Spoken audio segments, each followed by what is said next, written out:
वडील, पप्पा, डॅडी बोलायला किती छान वाटतं नाही? पण आपण कधी कधी मुद्दामून जाणून बुजून बाप. आज अशाच एका बापाची एक कहाणी. आई घराचं मांगल्य तर वडील घराचं अस्तित्व असतं. पण या अस्तित्वाला खरंच आम्ही कधी समजून घेतलंय का? वडिलांना महत्व असूनही त्यांच्याविषयी फारसं बोललं जात नाही. लोकांनी वडील रेखाटलेले, पण तेही तापट, व्यसनी, मार झोड करणारे. नाही, समाजात 1-2% असे वडील असतीलही, पण चांगल्या वडिलांबद्दल काय? आईकडे अश्रूंचे पाट असतात, ती रडून मोकळी होते, पण सांत्वन वडिलांनाच करावं लागतं. आणि रडणाऱ्यापेक्षा सांत्वन करणाऱ्यावर जास्त ताण पडतो, कारण ज्योतीपेक्षा समईच जास्त तापते ना. पण श्रेय नेहमी ज्योतीलाच मिळत राहतं. रोजच्या जेवणाची सोय करणारी आई आमच्या लक्षात राहते, पण आयुष्याच्या शिदोरीची सोय करणारा बाप आम्ही किती सहज विसरून जातो.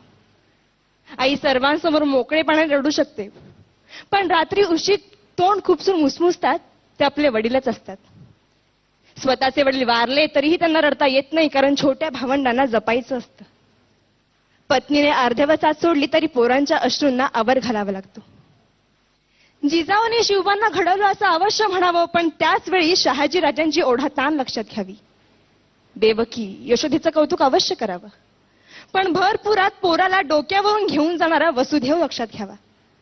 राम हा कौसल्याचा पुत्र अवश्य आहे, पण पुत्र वियोगाने तरफडून मरणारा पिता दशरथच होता.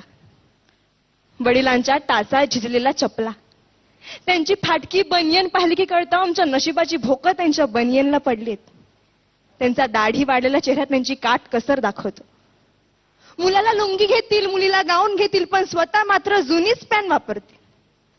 मुलगा सलूनमध्ये 30 रुपये खर्च करतो, मुलगी पार्लरमध्ये 25 रुपये खर्च करते, पण त्याच घरातला बाप दाढीचा साबण संपला म्हणून अंघोळीच्या साबणाने दाढी खरवडीत.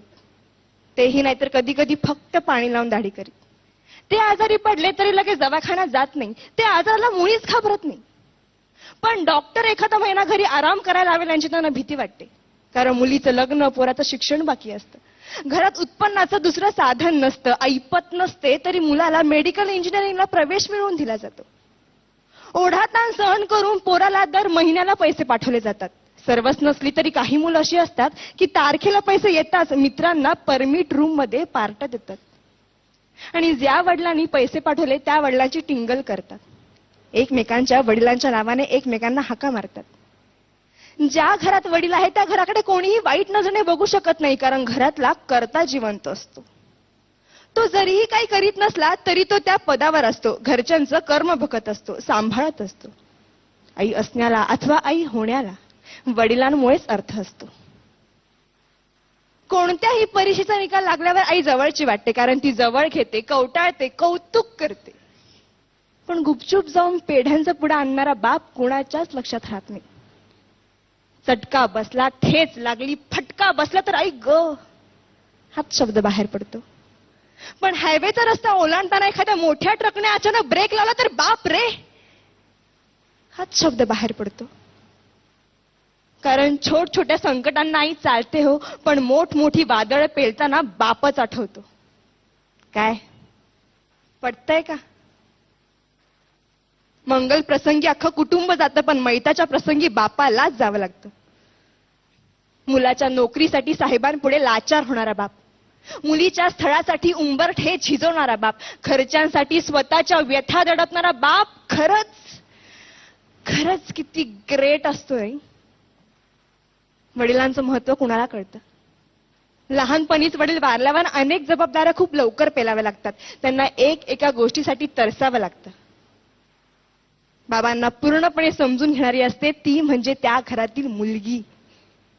सासरी गेल्यावर अथवा घरापासून दूर असताना वडिलांशी फोनवर बोलताना त्यांचा बदललेला आवाज ते एका क्षणात ओळखते आणि 17 प्रश्न विचारायला सुरुवात करते.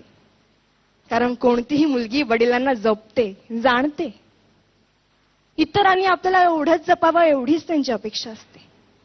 धन्यवाद.